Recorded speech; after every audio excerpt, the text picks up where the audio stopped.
In this clip, Joe and Mel Gibson discuss Jim Caviezel in The Passion of the Christ. Take a look. One of the things that I thought was fascinating was reading and listening to Jim Caviezel talk about his experience playing Christ in your film. Yeah. That it just truly changed the course of his whole life. Well, it was fascinating to watch him work, actually.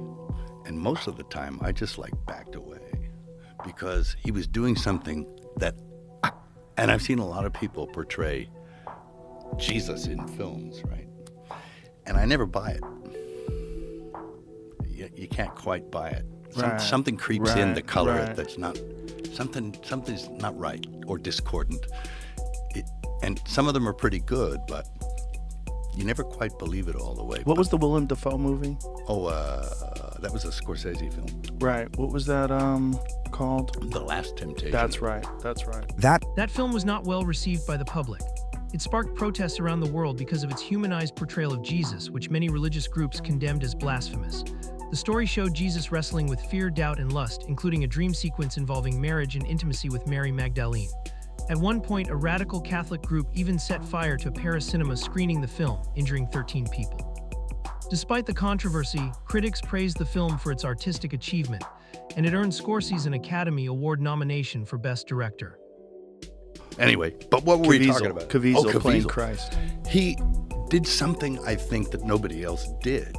And I think he pulled it off because I totally believed it. I believed it too. And it was like, what did he do? He emptied himself out. Yeah. And he invited something else in. And he left it. He didn't try anything. He emptied himself out and he meditated. And he let Christ in. And that role seemed to have had a profound effect on him. It did. As a human being. Oh, absolutely. And kind of him up in his career. A little bit. Yeah. Because people associated him entirely with that film, and then they associated him with Christianity, and then they associated him with right-wing politics, and yeah. Mel Gibson actually warned Jim Caviezel about all of this. Here's an interview where he talks about it. Everyone was told, from Rupert Murdoch, from Fox, to every studio, look, if you touch this thing, you will be out, you will be done. You'll be finished in 3 years. I remember this one conversation I had with Mel Gibson and the whole team that came in and just said, wow, these are the stakes. My team split. The house was divided against each other.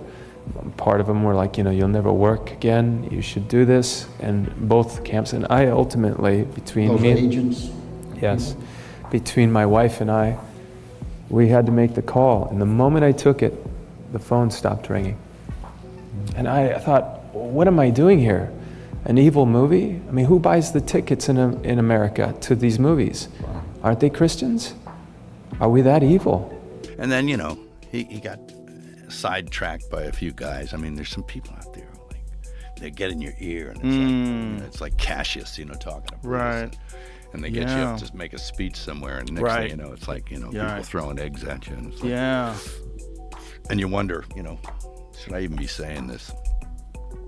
And so he stepped on a bunch of landmines. But it did have a profound effect on him.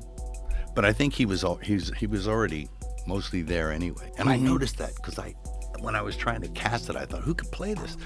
And I saw the opening shot from Terry Malick's film, which was The Thin Red Line. And it was just a big close-up of Caviezel. And there was something otherworldly and childlike going on there in the close-up. And I thought, who's that guy? He's amazing. This is the sequence Mel is referring to in The Thin Red Line, a film centered on the brutal conflict at Guadalcanal during the Second World War. Sean Penn also starred in the movie. Of course, you couldn't keep the blue eyes. You had to trade him out. So I changed the color of his eyes to brown and all that stuff, so it looked like he came from the region. Right. But amazing. What he already had a quality, an ethereal kind of otherworldliness, space cadet quality. Yeah. And he's still kind of like that. He's still like, wow. I wish I had met him, or I haven't met him still, but I wish I'd seen him before and then after. To see what did that role change him? Because it seemed to have strengthened his faith. Sure, it did. Yeah. he got in real tight with it, and I think Real quick, if you haven't seen Sound of Freedom, go watch it. With everything coming to light now around the Epstein files, it feels more relevant than ever. At its core, the film follows a man on a relentless mission to rescue children from traffickers. And trust me, it hits you right in the feels. he had some experiences while he was doing it. He suffered a little, you know. And didn't he get struck by lightning? well, there's 2 times there was these lightning strikes happening on the set, you know. And there was this guy with him. He was a young fella, one of the assistants on the film. His name was Jan. And old Jan was like, he's like 6'2", Italian, northern Italian guy, you know. If he tripped in the street, women would slide under him, you know. It was that kind of stuff. The guy was like a babe magnet, right? And I think he was taking full advantage of the gifts he had. But he got hit by lightning the first time, getting people. We were out on the hill and there was a lightning storm, like with the crosses and stuff. Oh, Jesus. Mel doesn't go into detail about Jim Caviezel being struck by lightning. So let's hear Jim explain the incident himself on the Sean Ryan show. The wind was blowing, and then I couldn't hear the wind.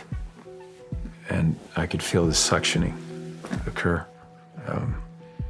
And then it was probably more like 3 seconds. It felt like 5, but it was probably less than that. And then boom, you know, I was in shock. And then so I was on a lot of medication until 2009 was my first surgery at Stanford. And then my second one was at Cleveland Clinic in 2014. And that saved me, you know, saved my life. I died on the operating table. I've never told that, but I died. The reason why I brought that up is I felt incredible peace and love that's waiting for us. When you died? Yes, it was amazing. And this guy called Gieppo, he was a grip, and he never spoke a word to me the whole time. He was just a quiet kind of guy. And I figured, oh, he doesn't know English. But he came up to me, and in perfect English, he said, you know, I think you should get all the people off the hill. We could be struck by lightning. And I thought, oh, that's a good idea. Let's get off the hill. So we're moving off the hill. Everybody's getting off. And this kid gets hit through the umbrella, this Jan guy. And he gets zapped by lightning, right? But he's 22, and he goes to the disco all night and dance. You know, he's doing the whole, 22 experience. And he comes back the next day, and he's like, yeah, it was great. And then he was with Jim the second time it happened. But this time, I found him in a Fiat Bambino with his knees up around his ears, like waiting for the third strike. He was like, this just doesn't happen twice in the third strike. And he says, I have to change my life. You know? Mel is referring to Jan Michelini, who served as an assistant director on The Passion of the Christ. More recently, he directed 9 episodes of the TV series Devils, which starred Patrick Dempsey. It was pretty Filming funny. that movie must have had a profound effect on a lot of people, right? It did, yeah. Because you were doing something that wasn't just a film. It was... Yeah, verite kind of. Yeah. And it was strengthening people's faith. That film was profound success. And a lot of people dismissed the idea of it even. Yes. You know, especially in Hollywood. I mean, you had to self-fund all that, right? Yes, it was self-funded, and it was a very strange experience, that one, because I put the money in, and I thought, well, maybe I'll break even. And it was, then I got these messages back. All the majors wouldn't distribute it. So I was like, nobody will distribute it. Okay, I guess I've lost, the money, but it was worth the experience. And Mel doesn't get into the numbers, so here's the bigger picture. The film was made on a $30 million budget and went on to gross between $610 million and $612 million worldwide at the box office. It became the highest-grossing R-rated film in the United States for 20 years, until Deadpool and Wolverine finally surpassed it in 2024. It also stood as the highest-grossing independent film of all time, as well as the highest-grossing non-English language film ever.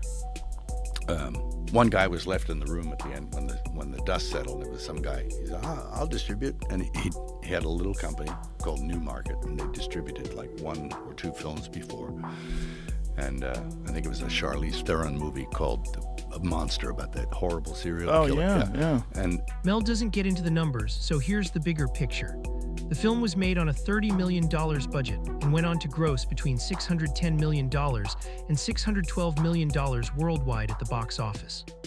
It became the highest-grossing R-rated film in the United States for 20 years, until Deadpool and Wolverine finally surpassed it in 2024. It also stood as the highest-grossing independent film of all time, as well as the highest-grossing non-English language film ever. And he said, I'll do it. And, you know, it was just really basics. I went and I met the exhibitors. And, you know, and this guy was like the distributor. This little company, it was just him and a toothless dog and a fax and an assistant. And it was like, okay, what's all the smoke and mirrors about this between the distribution and exhibition? I made handshake deals with all the exhibitors. Yeah, we'll show this. I said, okay. And then we put it out there. And it went out. Nobody expected it to do much, but it did phenomenally well. And there was this kind of thing in the town. They said, did anyone just see that? Anyone just see what that guy did? Can't let that guy do that again. And we don't want anyone doing that, you know, because it sort of walked around the entire system. Yes. And scored. The immediate aftermath of the film was disastrous for Mel Gibson. He was effectively blacklisted by major studios and faced intense public backlash, including criticism from groups like the ADL over perceived antisemitism. Around that same period, his name was constantly in the headlines for DUI arrests and explosive recorded rants.